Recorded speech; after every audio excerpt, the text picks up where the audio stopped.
everyone, in today's video let us learn how to identify and use of special tools, instruments and equipment used in refrigeration work.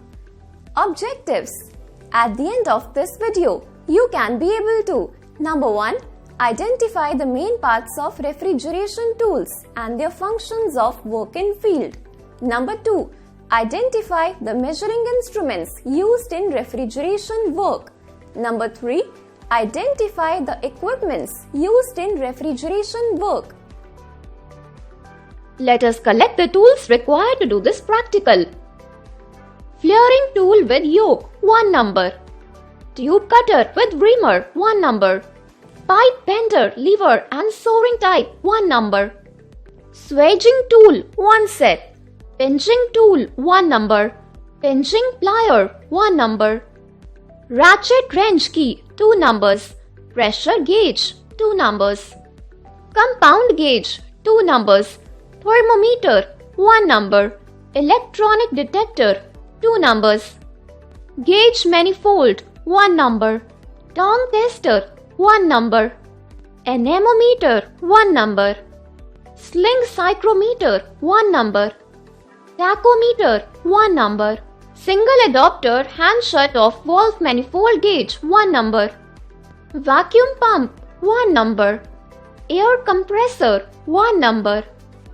Procedure: Task 1. Identify the main parts of refrigeration tools with their function. Number 1. Identify the main parts of flaring tool. Number 1. Yoke assembly holds the tube or pipe securely in place during the flaring process. Number 2. Wing nut. Its primary purpose is to provide a quick and convenient way to tighten or loosen the tool's clamping mechanism. Number 3.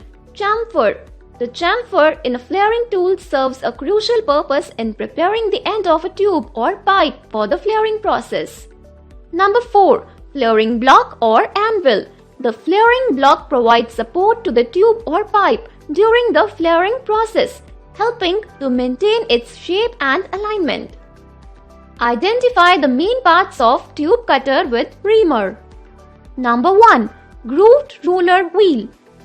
The grooves help to grip the tube securely, preventing slippage during the cutting process. Number 2. Cutting wheels. The cutting wheel in a tube cutter with a reamer is a critical component responsible for making clean and precise cuts in tubes.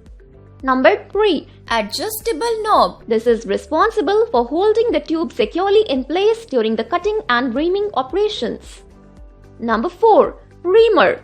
The reamer blade is a component designed for removing burrs, rough edges and other imperfections from the inside of a tube after it has been cut. Number 3. Identify the main parts of pipe bender. Number 1. Degrees of bend. The degree of bend refers to the angle through which the pipe is bent from its original straight position up to 180 degree. Number 2. Operating lever. The lever is connected to the bending die or shoe which holds the pipe in place. By applying force to the lever, the user can gradually bend the pipe to the desired angle. Number 3. Tube. The bender must be appropriate for the size and thickness of the tube to ensure proper bending without causing damage or deformation. Number 4. Bending tool. It is used to shape a piece that supports the pipe during bending and imparts the desired curvature to the pipe. Number 5. Gain scale. Proper adjustment of the gain ensures that the bending force is appropriate for the material and diameter of the pipe being bent. Number 6. Clamp. The clamp prevents the pipe from slipping, rotating or moving out of position, ensuring that the bending operation is accurate and controlled. Number 7. Spring-type tube bender. External coil spring bending tools where the external spring is designed to be used near the ends of tubes. Task 2. Identify the instruments used in refrigeration work. Number 1. Identify the main parts of pressure gauge and compound gauge. Number 1. Rubber seal. A rubber seal plug can act as a protective barrier, preventing moisture or corrosive agents from reaching the gauge connection points. Number 2. Needle. The position of the needle directly indicates the pressure in the unit of a measurement displayed on the gauge. Number 3. Socket. The socket often includes a sealing mechanism such as threads or O-rings to create a tight seal between the pressure gauge and the system. Number 4. Vacuum scale. The vacuum scale provides a direct indication of the vacuum level within a system. Number 2. Identify the main part of thermometer. Number 1. Boiling temperature of water. The boiling point of water is 100 degrees Celsius and 212 degrees Fahrenheit. Number 2. Standard temperature of water. The standard temperature of water is 20 degrees Celsius and 68 degrees Fahrenheit. Number 3. Freezing temperature of water. The freezing point of water is 0 degrees Celsius and 32 degrees Fahrenheit. Number 4. Glass stem. The stem is the elongated tubular part of the thermometer that typically contains the temperature scale and the temperature sensing element such as mercury or alcohol. Number 5. Bulb. The bulb is a sealed chamber at the bottom of the thermometer that contains a thermometric fluid such as mercury or alcohol.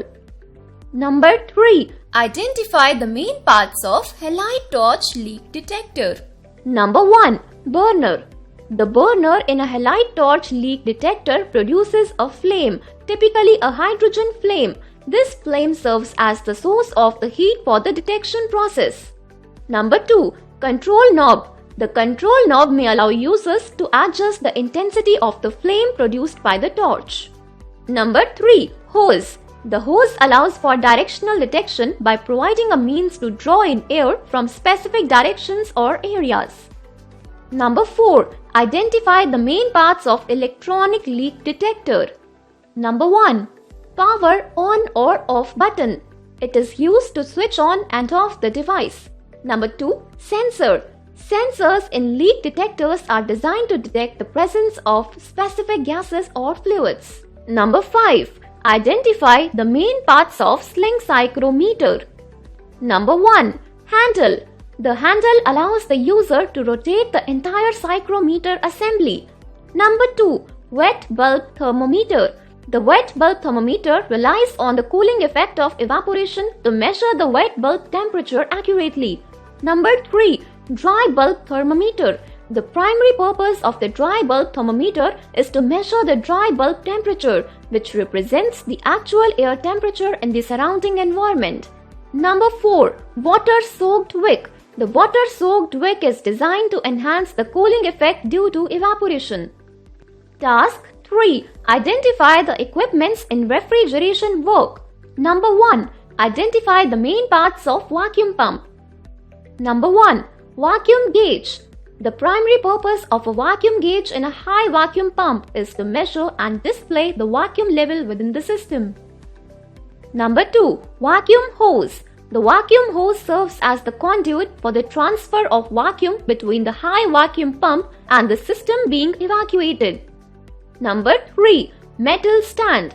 To hold and carry the entire system. Number 2. Identify the main parts of air compressor. Number 1. Air compressor. The compressor circulates the refrigerant throughout the refrigeration system in a continuous cycle. Number 2. Pulley. The primary purpose of the pulley is to transmit power from the electric motor to the compressor pump.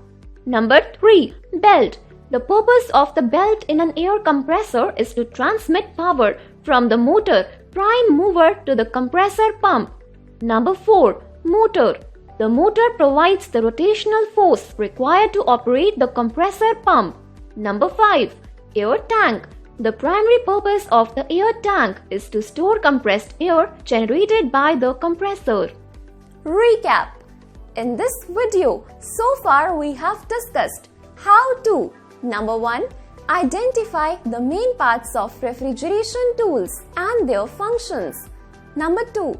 Identify the measuring instruments used in refrigeration work. Number 3. Identify the equipments used in refrigeration work.